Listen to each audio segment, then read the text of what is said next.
পক্ষে হবে, আল্লাহর নবী বলেন তার জান্নাত নিশ্চিত, তার জান্নাত নিশ্চিত। কোরআন যার বিপক্ষে চলে যাবে তার জাহান্নাম নিশ্চিত। যারা কোরআন অনুযায়ী জীবন গড়ে না, কোরআনের তেলাওয়াত করে না, কোরআন অনুযায়ী আমল করে না, কোরআন এদের পক্ষে যাবে, এটা বিপক্ষে বিপক্ষে। কোরআন যার বিপক্ষে যাবে হাসরের ময়দানে তার বিপদ আছে না নাই? সহজ বিপদ না কঠিন বিপদ? কঠিন বিপদ। এই জন্য কোরআনকে পক্ষে বাড়াইতে হলে কোরআনের সাথে সম্পর্ক রাখতে হবে। কোরআন দ্বারা মানুষের সম্পর্ক হয় তার সাথে? আল্লাহ। ইতিহাসের কিতাবে লেখা হয় আল্লাহকে তো আর দুনিয়াতে দেখা সম্ভব না, চর্ম চৌকে তো আল্লাহরে দেখা সম্ভব না। সম্ভব? মুসা আলাইহিস সালাম তো তুর পাহাড়ে আল্লাহর সাথে কথা বলতেন। মুসা আলাইহিস সালামও আল্লাহকে বলছিল রাব্বি আরিনি আনজুর ইলাইক, আল্লাহ আপনি আমার একটু দেখা দেন না, আমি আপনারে দেখতে চাই। সুবহানাল্লাহ। কারণ আপনার সাথে যে আমি কথা বলি অনেক দূরত্ব। আল্লাহ মুসা আলাইহিস সালামকে বললেন পয়গম্বর মুসা, আমার আর তোমার যে কথা হয়, তোমার আর আমার মাঝখানে কত হাজার নূরের পর্দা আছে জানো? কত হাজার পার্টিশন আছে, প্রতিবন্ধক আছে, অন্তরাল আছে জানো? তোমার আর আমার মাঝখানে ৭০,০০০ নূরের পর্দা আছে। সুবহানাল্লাহ। সুবহানাল্লাহ কি জোরে বলেন না? সুবহানাল্লাহ কি বৃষ্টির পানি লাগছে না? জোরে মহব্বতে বলেন সুবহানাল্লাহ। সুবহানাল্লাহ। আরো জোরে সুবহানাল্লাহ। হাদিসে আছে আল্লাহর নবী বলেন সুবহানাল্লাহ তামলাউল মিজান, সুবহানাল্লাহ মা বাইনাস সামাই ওয়াল আরদ। একবার সুবহানাল্লাহ বললে আল্লাহ এত সওয়াব দেন, আকাশের খালি জায়গা সবটুকু সওয়াবে ভরে যায়। সুবহানাল্লাহ। আমরা এটা বেশি বিশ্বাস হয়, যদি 10 রাতে হাওয়া দিত তাহলে সুবহানাল্লাহ দিয়া গলা শুকাই দিত। ঠিক। কিন্তু নেক্সট যে কি জিনিস এটা হাসরের ময়দানে গেলে বুঝে আসবে। কথা ঠিক না? ঠিক। ঠিক। যুবক ভাইরা সামনে আসেন, আমরা আসেন, পিছন দিকে লোকজন আসতেছে। হ্যাঁ, আমরা যুবক, আমি যুবক, আর গরম কাজ চিন্তা করে দিলাম যে আমরা ঠিক। এই চেয়ারগুলো পুরো ঘুরে বসে সুন্দর হয়ে বসে। হ্যাঁ, মাশাআল্লাহ মাশাআল্লাহ, আল্লাহু আকবার। আত-তাসবিহু নিসফুল মিজান। আল্লাহর নবী বলেন একবার সুবহানাল্লাহ বললে আল্লাহ এত সওয়াব দেন, মিজানের পাল্লা অর্ধেকটা ভরে যাবে। সুবহানাল্লাহ। আমরা মিজানের পাল্লাটা যে হবে এটা কি মহেশপুরের সমান হইব? আমরা বিজয়নগর থানার সমান? পাল্লার খবর একমাত্র আল্লাহই জানে। মুসা আলাইহিস সালাম আল্লাহকে বলছে আল্লাহ আমার একটু দেখা দেন না, আমি দেখতাম। আড়াল থেকে শুধু কথা হয় না, বিদেশ থেকে যখন ছেলে ফোন দেয় অডিও করে ফোন দিলে কো বাবা অডিও তো মন ভরে না, একটু ভিডিও দাও না তোমার চেহারাটা দেখি। ঠিক।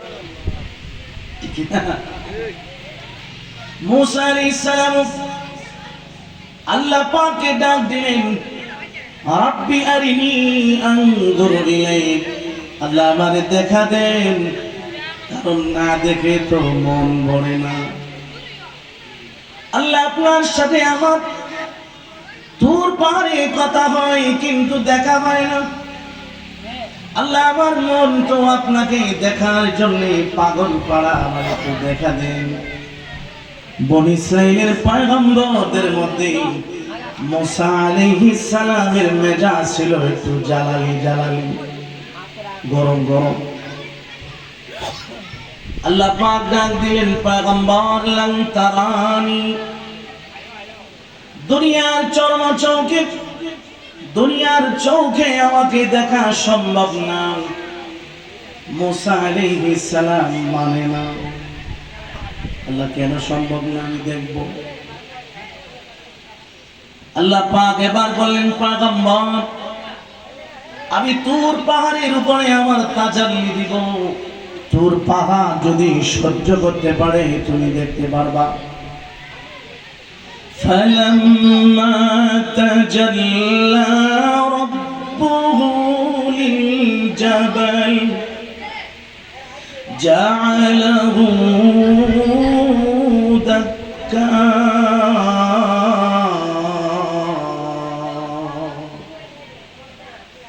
আল্লাহ পাক যখন তুর পাহাড়ের উপরে তাজাল্লি দিলেন, আল্লাহর নূরের একটু মাত্র ঝলক দিলেন, পাহাড় একেবারে চূর্ণ বিচূর্ণ হয়ে গেছে। মুসা আলাইহিস সালাম বেহুশ হয়ে পড়ে রইলেন। তাফসীরের কিতাবে লেখা হয় একদিন দুই দিন নয়, 40 দিন পর্যন্ত পড়ে রয়েছে। সুবহানাল্লাহ। আমার ভাইয়েরা খেয়াল করে শুন, দুনিয়াতে আল্লাহকে দেখা সম্ভব না। দুনিয়ার জমিনে আল্লাহকে দেখার মতো শক্তি ক্ষমতা আমাদের কারো চোখে নেই, দেখা সম্ভব না। সুবহানাল্লাহ। সুবহানাল্লাহ। মুসা আলাইহিস সালামকে আল্লাহ বললেন, পয়গম্বর তোমার সাথে যে আমার কথা হয়, 70,000 নূরের পর্দা মাঝখানে পার্টিশন, আখিরি জামানায় একদল উম্মত আসবে যাদের সাথে আমি আল্লাহ কথা বলবো, সাক্ষাৎ দিব, আমার আর তাদের মাঝখানে কোনো পর্দা থাকবে না। আল্লাহু আকবার। সুবহানাল্লাহ। এরা কারা? উম্মতে মুহাম্মাদি। এরা কারা বলেন না? উম্মতে মুহাম্মদ। উম্মতে মুহাম্মাদি। সহিহ মুসলিমের হাদিস, আল্লাহর হাবিব বলেন, আকরাবু মা ইয়াকুনুল আবদু মির রাব্বি ওয়া হুয়া সাজিদ ফাআকসিরুদ দুআ ফিস সুজুদ। বান্দা আল্লাহর সবচেয়ে কাছে থাকে, নিকটে থাকে যখন বান্দা সিজদায় থাকে। সুবহানাল্লাহ। এজন্য বেশি বেশি সিজদা দেওয়ার দরকার আছে না? সিজদার দ্বারা কার নৈকট্য অর্জন হয়? মনে ওঠে সাউন্ড দেন। তো আল্লাহকে দেখা সম্ভব না। মুসা আলাইহিস সালাম আল্লাহকে দেখতে চাইলেন, আল্লাহ বুঝায় দিলেন, পয়গম্বর দুনিয়ার চর্ম চৌকে আমাকে দেখা যাবে না। তো ইমামে আহমদ ইবনে হাম্বল সরাসরি আল্লাহকে দেখা সম্ভব না, স্বপ্নে সম্ভব না অসম্ভব? স্বপ্নে সম্ভব না অসম্ভব? সম্ভব। আমেরিকা যাইতে কত টাকা লাগে, কত সময় লাগে? স্বপ্নে যাইতে কত টাকা লাগে? কথা বল না। মক্কা মদিনায় স্বপ্নে গেলে কত টাকা লাগে? কত আল্লাহর বান্দারা স্বপ্ন যুগের মক্কা মদিনা জিয়ারত করে কি করে না? বিষয় আছে, পাসপোর্ট আছে, টাকা আছে। আচ্ছা, স্বপ্নে যে আপনি হোটেলে খাইলেন, বেলাইছে কত? তাহলে অনেক জিনিস বাস্তবে সম্ভব না, তবে স্বপ্ন যুগে দেখা সম্ভব। যেমন দুনিয়াতে আল্লাহকে দেখা সম্ভব না, তবে আল্লাহ ওয়ালারা আল্লাহকে স্বপ্ন যুগে দেখেছেন। ঠিক না ঠিক? ইমামে আহমদ ইবনে হাম্বল আল্লাহ রাব্বুল আলামিনকে 100 বার স্বপ্ন দেখেছেন, একবার দুইবার নয়, কতবার বলেন? যার সাথে যার সম্পর্ক স্বপ্ন যুগেও সাক্ষাৎ হয় কি হয় না? হয়। আমরা অনেক মুসল্লিরা হুজুর আপনি নাচা স্বপ্ন দেখছি। যার সাথে যার সম্পর্ক হয় স্বপ্ন যুগেও দেখে। যেই সমস্ত ছেলেরা ফুটবল খেলে, দেখবেন রাতে স্বপ্নেও ফুটবল খেলে কি খেলে না? বল মনে করে ওয়ালে মারে, হাসপাতালে যায় কি যায় না? যে যা করে দিনের বেলা, রাতে তো তাই করে।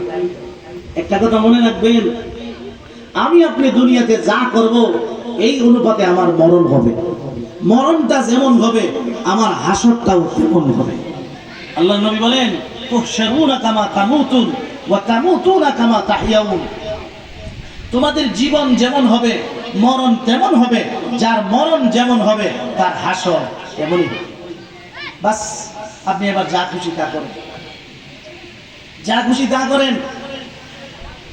जैसा कूदेगा ऐसा बुनेगा, जैसा बुनेगा ऐसा तुलेगा। তুমি যেই গাছ লাগাইবা সেই ফল পাইবা।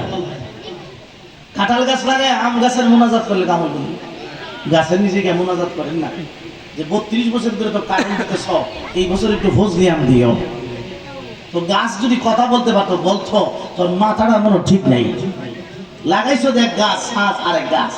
আমরা কাজ করি জাহান্নামের, আর ছাই কি বলেন? জান্নাত। আমরা মাথা ঠিক আছে? আপনারা কি সজাগ আছেন না ঘুমাইতেছেন? বৃষ্টি দেওয়া থেকে কোনো বিপদ হবে নাকি? একটু ঠান্ডা লাগতেছে মনটা। রৌদ্র বৃষ্টি, এটা কার রহমত? আল্লাহর। আল্লাহ যখন যেভাবে রাখে আমরা খুশি না বেজার? খুশি। আলহামদুলিল্লাহ। আর রাজা বিল কাযা ফি জামিল আহওয়াল, সর্ব অবস্থায় আমরা আল্লাহর সিদ্ধান্তে খুশি না বেজার? খুশি। খুশি। তো আহমদ ইবনে হাম্বল রাহমাতুল্লাহি আলাইহি আল্লাহ রাব্বুল আলামিনকে 1-2 বার নয় 100 বার স্বপ্ন দেখেছে। 100 বার। আহমদ ইবনে হাম্বল যে কত বড় আলেম, সুবহানাল্লাহ। মুসনাদে আহমদ ইবনে হাম্বল, এখানে হাদিসের কিতাব আছে, যেই কিতাবের মধ্যে 40,000 হাদিস উনি আনছেন। সুবহানাল্লাহ। দূর দূরান্ত উনি ভ্রমণ করত হাদিসের অনুসন্ধান। আল্লাহকে স্বপ্ন যুগে 100 বার দেখলেন। প্রতিবার উনি জিজ্ঞেস করলেন, রব্বুল আলামিন, আপনার কাছে বান্দার কোন আমলটা সবচাইতে প্রিয়? পৃথিবীর জমিনে বান্দা বান্দি যত আমল করে, আল্লাহ আপনার বান্দা বান্দিদের কোন আমলটা আপনার কাছে সবচেয়ে প্রিয়? কোন আমলের দ্বারা আপনার সাথে বান্দার সম্পর্ক অতি দ্রুত হয়? আল্লাহ ডাক দিলেন, আমার বান্দা বান্দির কোরআনে কারীমের তেলাওয়াত আমি আল্লাহর কাছে সবচেয়ে প্রিয়। সুবহানাল্লাহ। আমার বান্দা যখন কোরআনে কারীমের তেলাওয়াত করে, এই তেলাওয়াতের মাধ্যমে আমি ধীরে ধীরে ধীরে ধীরে ধাপে ধাপে আমার বান্দাকে আমার বন্ধু, আমার ওলি বানায় দে। সুবহানাল্লাহ।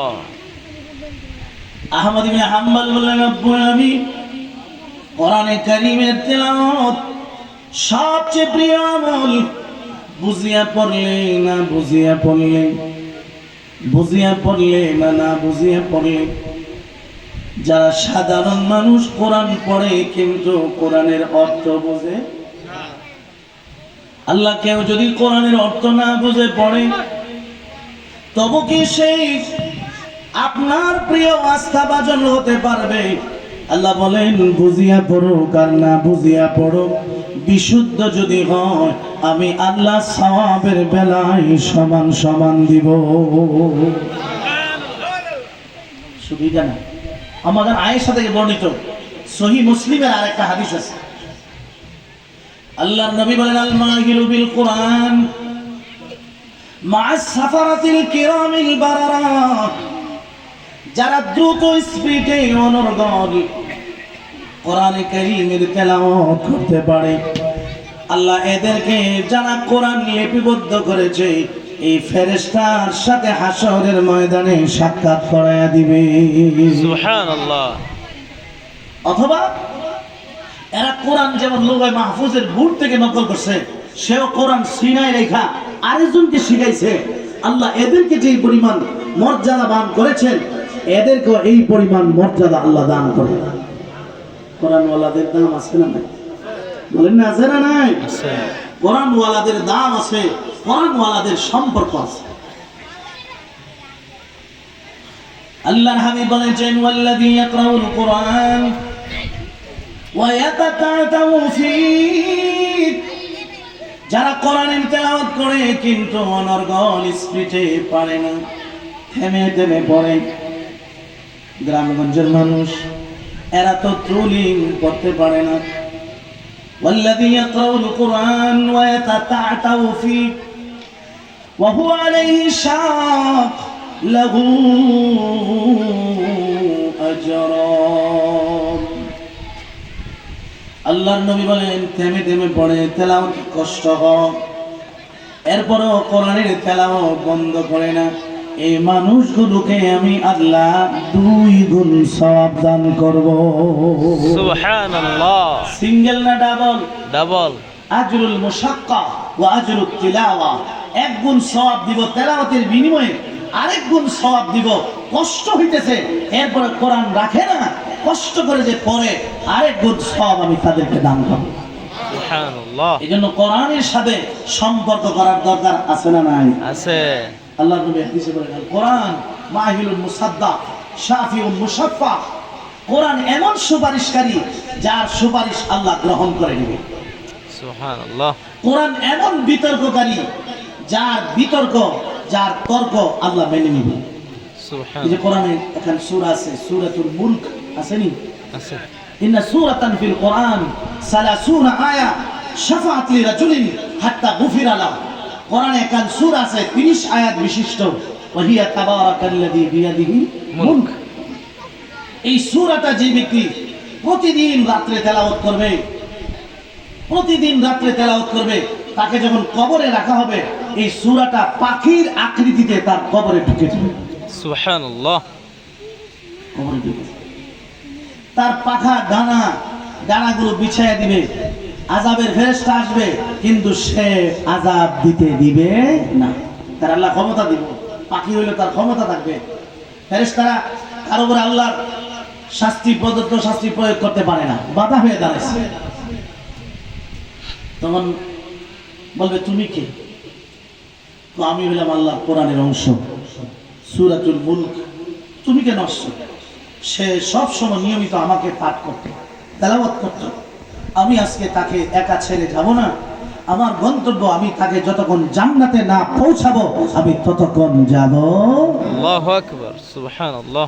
ফেরেশতারা আল্লাহকে যা বললেন, রব্বুল আমিন, তোমার যে বান্দা বান্দিকে কবরে রাখা হইল, গুনাহ আছে, আযাব দিতে চাই, কিন্তু কোরআনুল কারীমের সূরা মুলক বাধা হয়ে দাঁড়িয়েছে। এবার আল্লাহ ডাক দিবেন, সূরাতুল মুলক তুমি সরে যাও। এই মানুষটা বড় পাপী, অনেক গুনাহ তার আমলনামায় আছে, গুনার প্রায়শ্চিত্ত হোক, এরপরে জান্নাতের ফয়সালা হবে। সূরাটা ডাক দিয়ে বলবে, রব্বুল আমিন, তোমার এই বান্দা কোনদিন রাতে আমাকে তেলাওয়াত না করে ঘুমায়নি। আজকে তার বিপদের দিন, আমি তার পাশ থেকে যাব না যতক্ষণ তার জান্নাতের ফয়সালা না হবে, আমি ততক্ষণ অপেক্ষায় আছি। আল্লাহ পাক বললেন সরে যাও, কিন্তু এই সূরা সরবে না। এক পর্যায়ে আল্লাহর সাথে তর্ক বিতর্ক জড়ায়া যাবে। বলেন সূরাতুল মুলুকে এই ক্ষমতা দিয়েছেন কে? একটু জোরে বললেন আল্লাহ। আল্লাহর নামটা বললে কি সওয়াব হয় না গুনাহ হয়? সওয়াব হয়। রশিদ আহমদ গাঙ্গুই রহমাতুল্লাহ লিখছে, কেউ যদি জীবনে মহাব্বতে একবারও বলে আল্লাহ, আল্লাহ এই মানুষটারও কোনো না কোনোদিন বেহেশত দান করবো। সুবহানাল্লাহ। এই সমস্ত মাহফিলে আসলে, মজলিসে আসলে লাভ না ক্ষতি? লাভ। আমরা সময় নষ্ট হয় শ্বাস চলে, টেলিভিশনের আড্ডায়। সময় কত দামি! দারুল উলুম দেওবন্দ মাদ্রাসার গেটে লেখা আছে, হ্যাঁ, আল ওয়াক্তু আসমানু মিনাজ যাহাব, সময় স্বর্ণের চাইতেও আরো দামি। স্বর্ণ হারায় গেলে নতুন করে খরিদ করা যায়, কিন্তু সময় চলে গেলে 2024 সাল যে গেছে আর আসবে? জি না। বলেন না, আসবে নেই, কোনোদিন আসবে না। সময়, এই যে আমার আপনার জীবনের সময় চলে যাইতেছে, এই সময় আর কোনোদিন আসবে না। এই জন্য সবার প্রতি আমি অনুরোধ রেখে বলি, আর যতদিন সময় আমার সামনে, আপনার সামনে আছে, আমরা আখিরাতমুখী জীবন ধরব ইনশাআল্লাহ। আল্লাহ বলেন তুমি আখিরাতকে ধরবা, দুনিয়া তোমার সাথে বোনাস। বোনাস দুনিয়ার পিছে দৌড়ান লাগতো। চাকরি করলে বেতন কেমন, বেতনের সাথে বোনাস কেমন, এটা অটোমেটিক আসবে। আপনি আখিরাতকে ধরবেন, আল্লাহ দুনিয়া আপনারে বোনাস হিসাবে দান করবে। আপনি একজন দেখান যে আখিরাতমুখী জীবন গড়ছে আর দুনিয়াতে কষ্টে আছে, এমন একজন আপনি দেখাইতে পারবেন? আছে? বলেন না, আসেনি? এই জন্য আমরা ঈমানের উপরে চলবো, আমলের উপরে চলবো। আল্লাহ আমাদের তৌফিক দেন, বলেন আমিন। আল্লাহ আমরা যত নিয়ামত দিচ্ছে, সবচেয়ে বড় নিয়ামতের নামটা কি? কোরআন। ঈমান। ঈমান। ঈমান। ঈমানের চাইতে আর বড় কোনো নিয়ামত আছে? জি না। আমরা যে পড়েছি লা ইলাহা ইল্লাল্লাহ মুহাম্মাদুর রাসূলুল্লাহ সাল্লাল্লাহু আলাইহি সাল্লাম, এই কালিমার মাধ্যমে আমরা ঈমানদার হয়েছি। একজন ঈমানদারের দাম আল্লাহর কাছে কত? সারা পৃথিবীর চেয়ে কম না বেশি? বেশি। এই জন্য পৃথিবীর জামাই হলো কারা? ঈমানদাররা। বেঈমান কাফের কুফার হলো বরযাত্রী। বরযাত্রী। বরযাত্রী বুঝেন না? বর বর যাত্রী যতই আসো, বর যদি না আসে খানা মিলবো জি না। কথা বল না করে। 1000 বর যাত্রী নিয়ে যদি কেউ তাহলে ওই খানাটা দিয়ে লাই, তাহলে আমার জামাই কই সৌদি আরব খাওয়ানা দিব। এই সব তো আমি সাজাইলাম কার জন্য? আমার জামাই মিয়ার জন্য। জামাই মিয়া নাই, আবার খানা খানা মিলব? তো এই পৃথিবী আল্লাহ পাক বেঈমান কাফিরের জন্য সাজান নাই, আল্লাহ সাজিয়েছেন ঈমানদারের জন্য। আল্লাহ বলেন, ঈমানদারেরা যতদিন থাকবে ততদিন পৃথিবী আমি রাখবো। আল্লাহর নবী বলেন, লা তাকুমুস সাআ হাত্তা ইউকালা ফিল আরদি আল্লাহ আল্লাহ। এই পৃথিবীর জমিনে যতদিন একজন আল্লাহ আল্লাহ বললে ওয়ালা থাকবে, মানে ঈমানদার থাকবে, আল্লাহ পৃথিবী রাখবেন। ঈমানদার থাকবে না, ইসরাফিলকে আল্লাহ বলেন, ইসরাফিল এই পৃথিবী আমার আর প্রয়োজন নাই। কারণ ঈমানদারের জন্যই তো পৃথিবী, ঈমানদার নাই।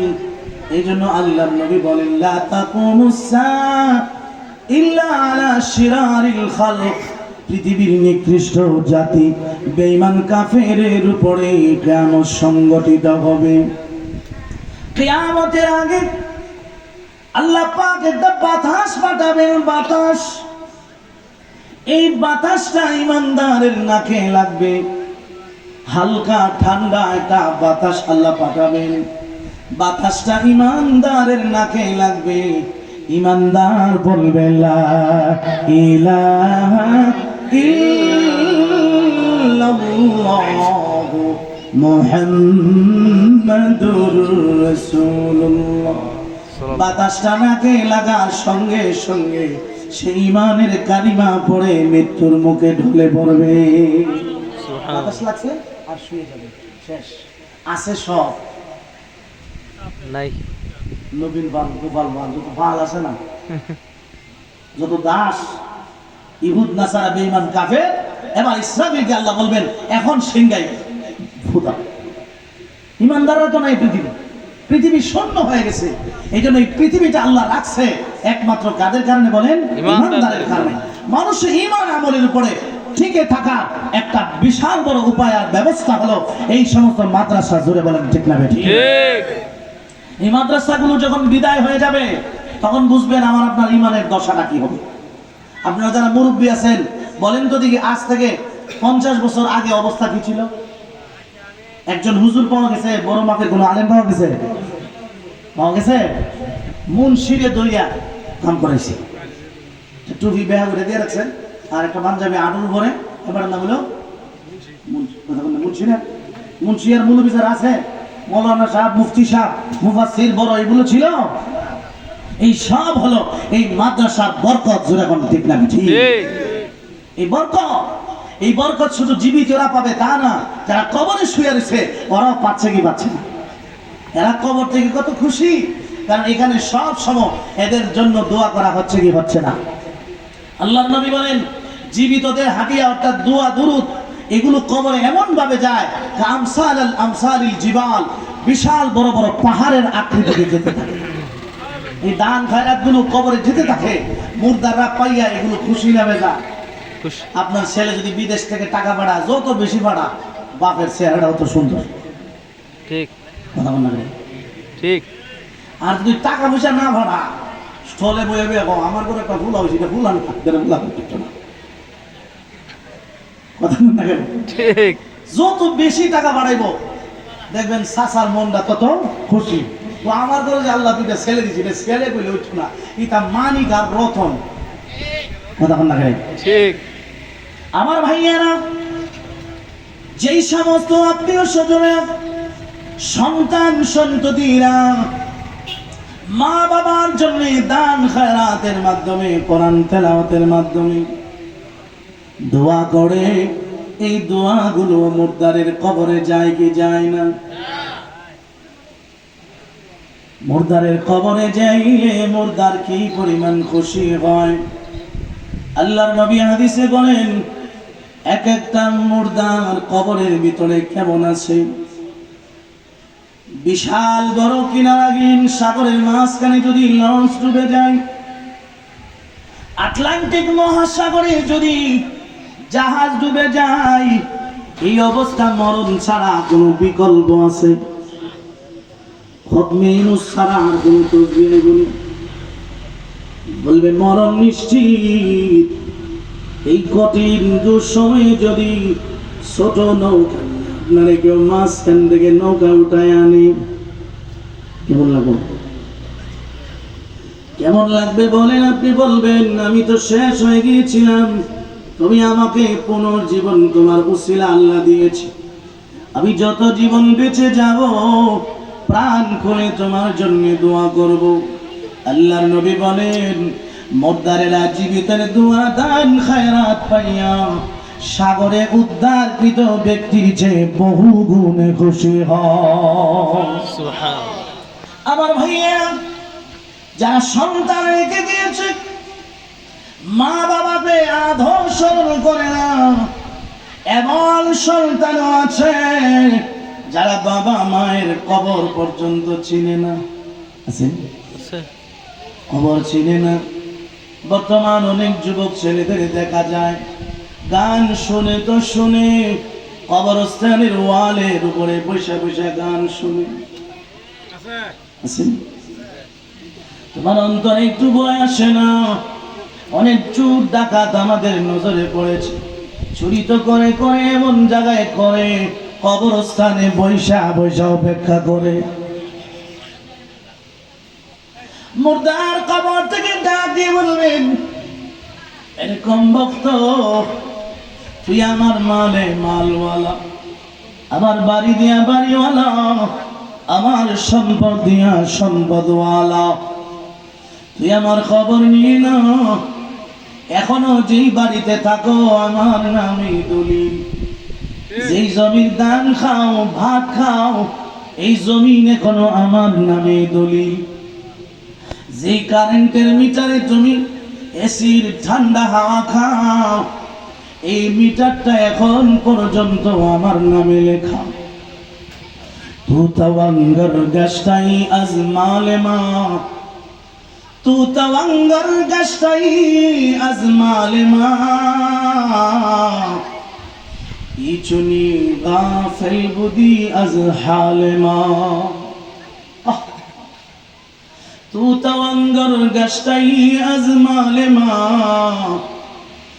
ইচুনি গাফিল বুদি আজ হালেমা। তুই তো আমার মাল দিয়ে ধরিস, আমার টাকায় টাকাওয়ালা, আমার সম্পদে সম্পদশালী, কিন্তু আমি কেমন আছি একদিনও আমার খবর নিল। কপাল পোড়া রে, এই কবরে যেমন আমি এসেছি তোরা আমার সন্তান হয়ে আমাকে স্মরণ করলি না, তুইও যেদিন আসবি তোর সন্তানও সেদিন তোরে স্মরণ করবে না। এই জন্য আমার ভাইয়েরা, সন্তানগুলো যদি নামাজি হয়, কোরআনওয়ালা হয়, নামাজ পড়ে পড়ে মা বাবার জন্য দোয়া করবে, রব্বিল হামহুমা রব্বিল হামহুমা কামা রাব্বায়ানি সগীরা। ভাইরা আমার, দুনিয়ার জন্য তো অনেক কিছু করলেন, পুরোকালে যেন সন্তানের দ্বারা কিছু পান, কিছু করে যাওয়ার দরকার আছে না নেই? মনে রাখবেন দুনিয়ার মানুষ বড় নিমক খারাম, আপনার আখের গুছায়া আপনার সন্তান দিবে না, আপনার আখেরাত আপনাকে